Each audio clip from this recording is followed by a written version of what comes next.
ഇന്നലെ നമുക്ക് night duty ആയതുകൊണ്ട് അമ്മമ്മേൻ്റെ വീട്ടിൽ നിന്ന് പോകാൻ കഴിഞ്ഞിട്ടില്ല. അതുകൊണ്ട് ഇന്ന് അമ്മമ്മേൻ്റെ വീട്ടിൽ പോകുന്നുണ്ട്. അപ്പോൾ അമ്മമ്മേൻ്റെ വീട് കളിപ്പുറമ്പില്ലാണ്. അപ്പോൾ നമുക്ക് പോയിട്ട് കാണാം. അതാണ് എൻ്റെ നാട്. അതാണ് മുല്ലക്കോടി പാലം. കണ്ണൂർ ജില്ലയിലെ കൂവത്തൂർ കള്ളുഷാപ്പ്. ഏറ്റവും നല്ല കള്ളുഷാപ്പാണിത്. നല്ല ഫുഡ് കഴിക്കുന്നവർക്ക് ഇവിടെ വന്നിട്ട് കഴിക്കാം. ഇതിൽക്കൂടിയാണ് നമ്മളെ വീട്ടിൽ പോവുക. ഇതാണ് അനോന്ന് വെച്ചാൽ അമ്പലം. നമ്മൾ വീടിൻ്റെ അടുത്ത് എത്താനായി.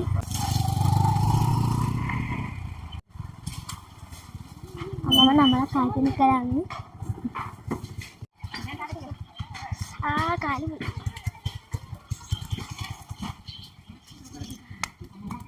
ഇവിടെ അച്ചാച്ചൻ്റെ അമ്മയുണ്ട്, നോക്കി കാണാം.